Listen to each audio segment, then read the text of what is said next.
Norzikra, and I'm here with a writing humor series that all writers and readers.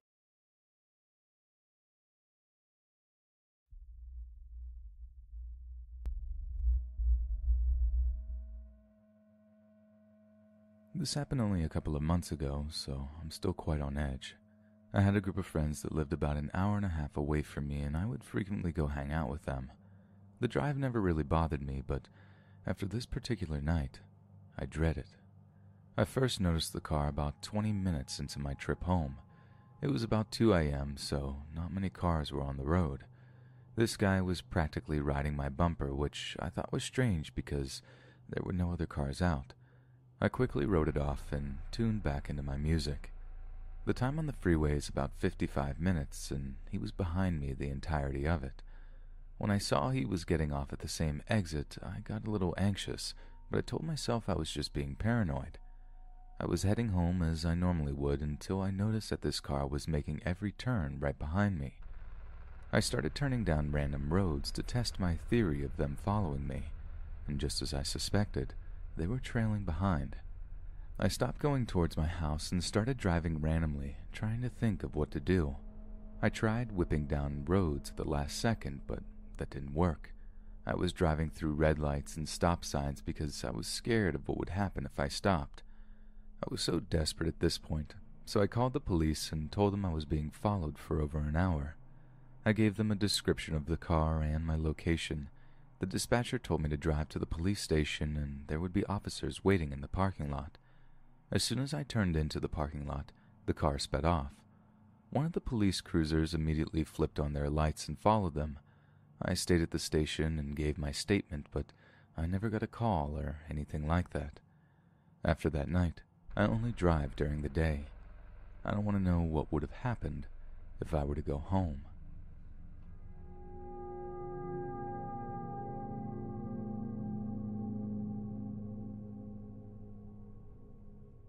This happened to me 5 years ago when I was studying abroad in Italy.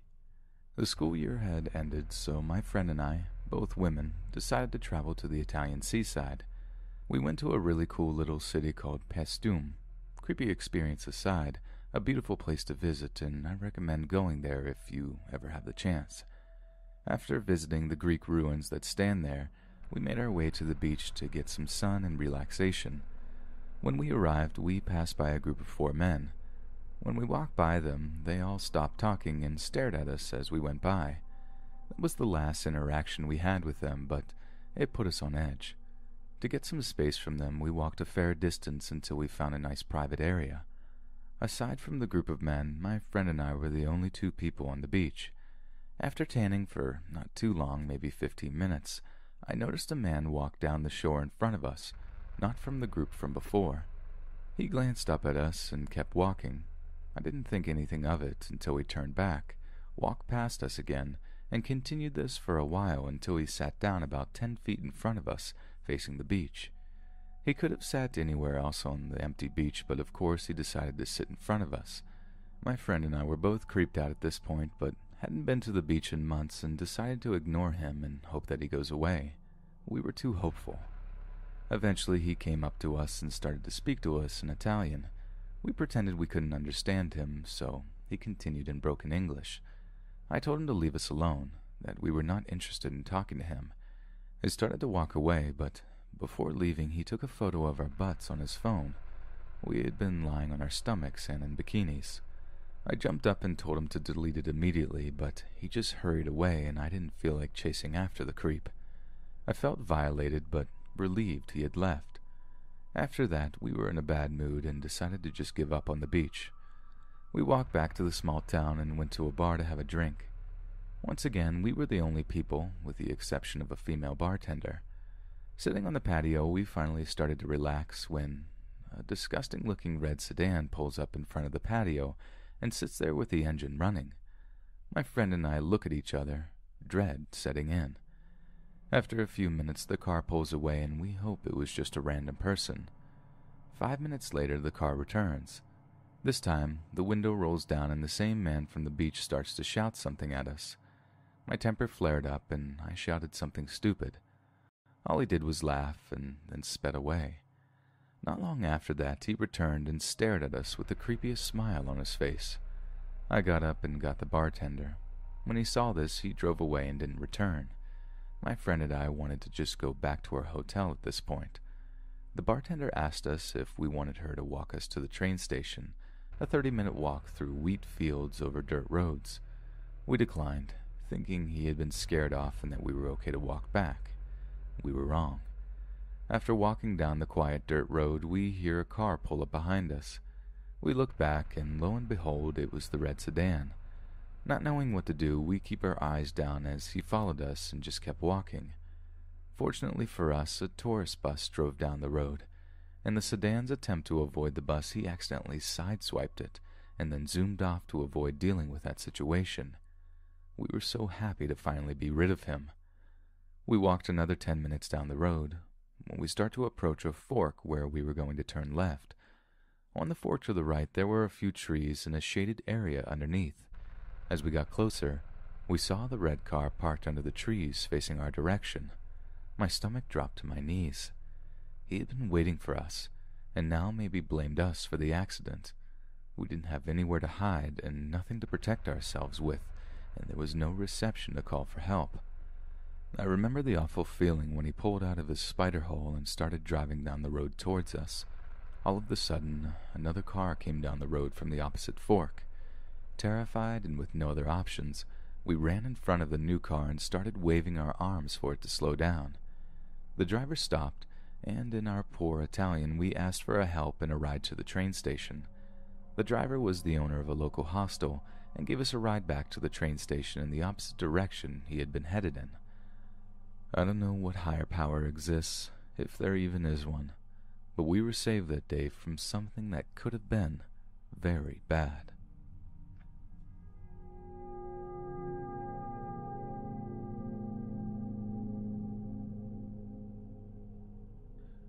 I was working register at a Dollar General at the time.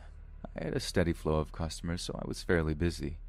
One customer stepped up to the register and wanted to look at a portable AM/FM radio that was behind the counter. He was in his 20s, maybe early 30s, hard to tell because he was so rough-looking. He had a tattoo on each cheek. He was acting really weird and obviously on something. He wanted to see what kind of batteries it took. He opened the package. He couldn't get the battery cover off because he would need a screwdriver, so he starts banging the thing on the counter and breaks the battery cover off. He asked me to help him figure out what batteries he needs. Meanwhile, I have a line building up and I can see the customer behind him looks nervous. I was very calm and patient with him because he made me nervous as well. I think that might have been what could have saved me from possibly ending up a victim myself. He eventually paid for the radio and left after me taping the back of it back on for him. After he left, me and the customer who was next talked about how uncomfortable the guy made us, and that was the last time I saw him, in person anyway. The next time I saw him was on Facebook, on a link to a news article. I can't remember if it was the same day I saw him or the following day that it had happened, but I saw his unmistakable face on the mugshots. He robbed and shot a local pizza delivery guy to death, and then called 911. He was sentenced to 40 years in prison. I honestly feel that if I had reacted or treated him differently, or if there weren't as many customers in my store at that time, I could have been a potential victim. He was so nervous, and he was trying to stall at my register, which he did for about 15 minutes. I think he got spooked and changed his mind on robbing me.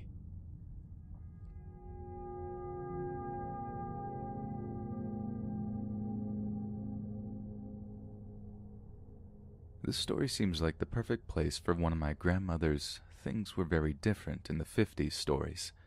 This story is from her perspective of the event as she told to me. Some background information before we get into it. This was February of 1956. My grandma was 18 at the time and in her freshman year at a large, well-known state university in the Northeast Division of the Midwest in the United States. She describes this time in college as the most freedom she had ever had, even with very strict curfew for girls in particular, and an upsetting amount of racism and sexism that fueled school culture both from faculty and from students.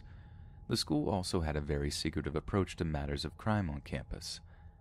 As my grandma said it, I was in my first few months of winter semester when I had come down with the Hong Kong flu that had been going around campus. I remember hating every second of it, especially because I had to get my first ever shot of penicillin.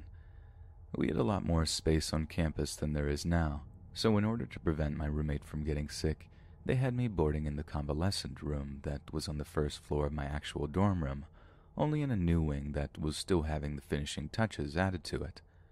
I had unpacked my belongings for my stay until I was no longer contagious and decided to do some homework since my stomachache was keeping me up.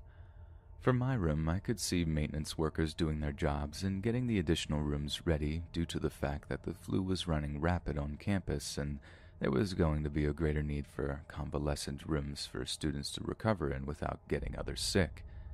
I had been sitting at my desk doing homework with hair in curlers and in my jammy shirt and underwear. After a few hours of homework, I realized it was about 10, so I decided to get some rest and continue tomorrow. I'm not sure how long I was asleep, but out of nowhere my locked door was opened and the lights were turned on. I immediately woke up thinking that there was some sort of fire or campus emergency. I held the cover up to my chin, sitting up to see this man, who seemed to be in his late 40s, closing the door behind him as he walked in my room. As I heard the door shut and lock, I then realized that an emergency alert was not on this man's agenda for the night. I thought it was so odd that he had turned the lights on, because it allowed me to notice every single detail about this man. He walked towards me, putting his finger to his lips, which led me to notice how awful his complexion was and how bright red his hair color was. He was wearing a suede rust-colored bomber jacket and these green corduroy pants.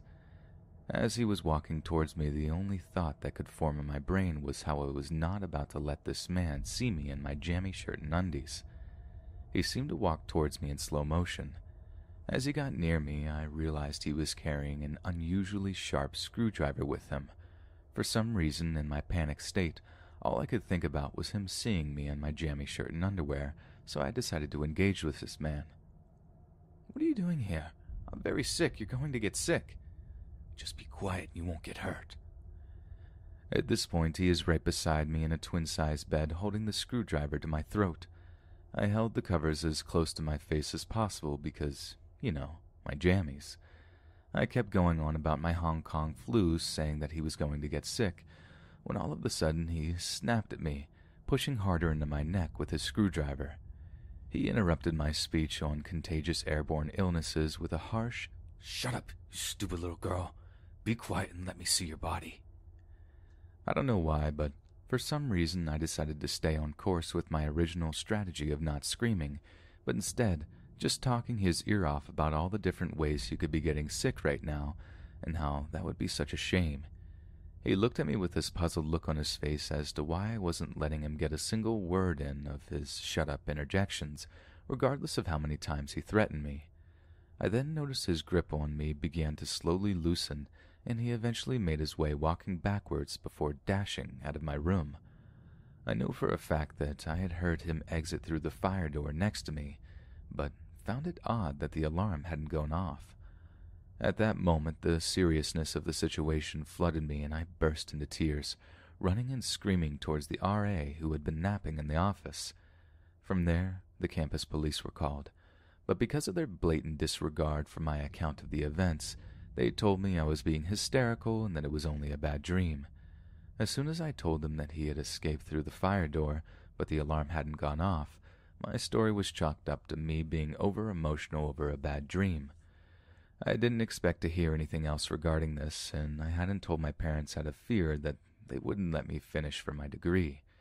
They were never happy about me attending college because they felt that they were spending money for me to just become a housewife. However, about a week later, I had a campus police come to me asking me to come with them. I had no idea why they needed me and hardly spoke to me the entire time. All they told me to do was walk up to a bench full of men, identify the one that I had dreamt about, and leave. It wasn't until nearly a year later that I found out what that was. Apparently, a week later, a young woman had been found dead, assaulted and covered in stab wounds specifically around her neck. Me identifying my dream assailant was the confirmation they needed to link him to her murder. This man had been a hired electrician for the school's new building's wings, so he had access to the keys of the newly renovated room I had been in, which explained how he got into my locked room. This also explained how he was able to exit the fire door with no alarm sounding. I'm guessing he did what electricians do and found a way to disarm it. I was left in the dark about all of this, and only found out from begging my RA to explain at least some details regarding the case.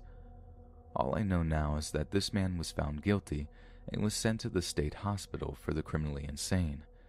I know nothing else.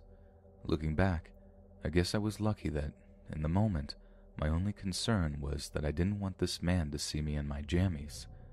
Because had I recognized the real danger I was in, who knows how I would have reacted or how he would respond. Anyways, my grandma was unable to answer any more questions regarding the details of what happened to him because the school was very strict about keeping this quiet. They didn't want the word getting around that it was someone they had hired. They did their best to handle this as secretively as possible so that other students or parents weren't alarmed, and my grandma was sent on her way, never really informed on the case after this, and was never updated on the whereabouts of her little visitor for the remainder of her time at the university.